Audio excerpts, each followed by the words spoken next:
नमस्कार दोस्तों, मैं अंकुर उपाध्याय स्वागत करता हूं आप सभी का आपके अपने YouTube channel share market analysis में। दोस्तों, बात करूंगा टाटा मोटर्स के शेयर के बारे में, लेकिन उससे पहले जरा हम बाजार का हाल देख लेते हैं। निफ्टी 17,184 के लेवल्स पे ट्रेड करती हुई दिख रही है। समय 1:58 का समय हो रहा है। लगभग 130 पॉइंट्स की गिरावट के साथ बाजार में ट्रेड होता हुआ दिख रहा है इस समय। निफ्टी में एक समय तो ऐसा था जहां पे रिकवरी बहुत ही शानदार होती हुई दिखी, लगभग 280 तक ऊपर में गए, 17,280 तक, यानी कि यहां से 100 पॉइंट्स और यानी 30 पॉइंट की केवल गिरावट रह गई थी एक समय पे। एंड मॉर्निंग में हम लोगों ने, आप सभी को पता है, 17,064 और 70 के समथिंग का लो लगाया है। ठीक है, तो यानी कि नीचे से बहुत ही शानदार रिकवरी देखने को मिली, जिसको लीड कहीं ना कहीं आईटी स्टॉक्स करते हुए दिख रहे हैं टीसीएस के Q2 के रिजल्ट से पहले। तो ये अभी तक का हाल है। लेकिन अभी मैं आप सभी के साथ जिस स्टॉक के बारे में बात करने वाला हूं, उस शेयर में काफी सारे लोगों के सवाल आ रहे हैं एंड पूछ रहे हैं अब क्या करना चाहिए। तो टाटा मोटर्स के स्टॉक के बारे में बात करें तो काफी बड़ा क्रैक आते हुए देखा है। आज के सेशन में हमें लगभग 4% से ज्यादा की गिरावट हो गई है।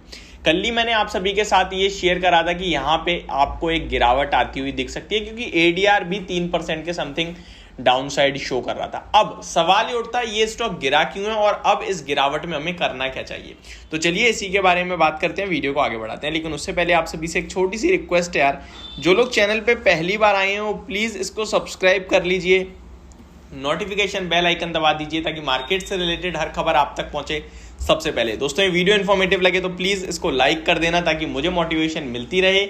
एंड अगर आपने अभी तक मेरा व्लॉग चैनल नहीं देखा है तो लिंक आपको डिस्क्रिप्शन बॉक्स में मिल जाएगा, वहां से जाके आप मेरा व्लॉग चैनल भी देख सकते हैं।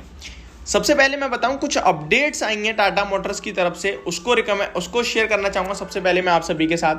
अगर आप टाटा मोटर्स की बात करें तो JLR order book remains at record levels reflecting strong customer demand particularly for new range rover sport and defender.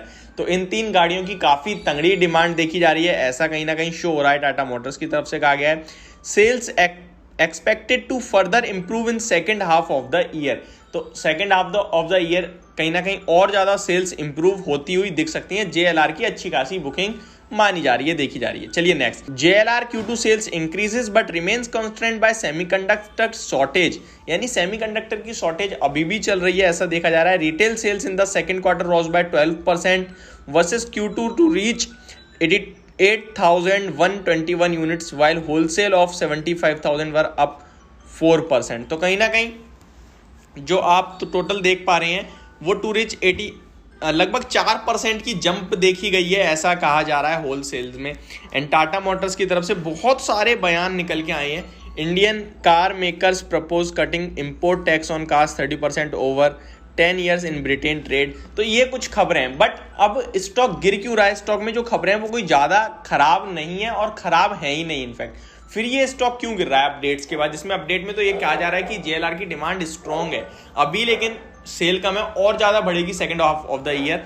उसके पीछे का मैं आपको रीजन देता हूं दोस्तों। जो रीजन है वो ये है कि अभी जो चाइना और यूरोप से प्रॉब्लम है वो पूरी तरीके से सॉल्व नहीं हुई है, इसलिए आपको स्टॉक प्रेशर में देखने को मिल रहा है। अब कितना गिर सकता है और आपको क्या करना चाहिए इसके बारे में बात करते हैं।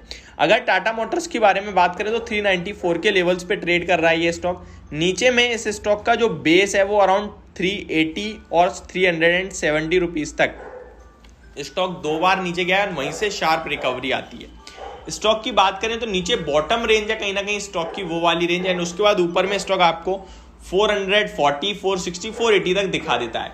मेरे हिसाब से ये स्टॉक अगर आप लॉन्ग टर्म के लिए बैट कर रहे हैं तो डेफिनेटली आपकी पोर्टफोलियो का हिस्सा है तो बनाए रखिए, नहीं है तो आप खरीद भी सकते हैं। ये स्टॉक मेरे अकॉर्डिंग स्टॉक आपको इजीली 480 टू 550 तक आता हुआ दिख सकता है। काफी सारे लोग पूछते हैं भाई कब तक आएगा, तो इसका जवाब होगा आप 12 से 18 महीने दीजिए इस स्टॉक को, ये डेफिनेटली आ सकता है।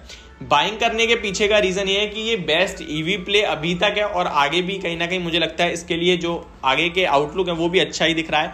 सेकेंड थिंग, जो बसेस के ऑर्डर वगैरह हैं, यानी कि जो सरकार से गवर्नमेंट से जो इलेक्ट्रिक बसेस के ऑर्डर हैं वो भी अच्छे खासे बढ़ते हुए दिख रहे हैं, उसकी इंप्रूवमेंट भी दिख रही है। एंड वहां से और बड़े ऑर्डर्स आ सकते हैं, जो कि गवर्नमेंट ने भी रिसेंटली कुछ बड़े बड़े अनाउंसमेंट करें। तो ये सारी चीज देखते हुए इस स्टॉक को आप लॉन्ग टर्म के लिए डेफिनेटली अपनी पॉजिटिव रख सकते हैं इस स्टॉक पे अपना व्यू, एंड बायर्स पॉजिटिव रहना चाहिए इस स्टॉक में। शॉर्ट टर्म में जो गिरावट है आपको जल्दी फिजल आउट होती हुई दिख सकती है, एंड दोबारा से तेजी बननी चाहिए स्टॉक में जो सपोर्ट बन रहा है वो 380 to 370 का होगा। हाँ, अगर ये लेवल ब्रेक होते हैं तो आपको एक बड़ा क्रैक आता हुआ दिख सकता है स्टॉक में, जो कि स्टॉक को अराउंड फिर काफ़ी नीचे चला जाएगा, वो तभी बात करेंगे। बट अभी कहीं ना कहीं इन स्टॉक्स में इस एसएल के साथ बने रह सकते हैं। तो ये मेरी वीडियो टाटा मोटर्स के स्टॉक को लेकर, होप आपको समझ में आई होगी। Thank you so much for watching this video. Have a great day guys.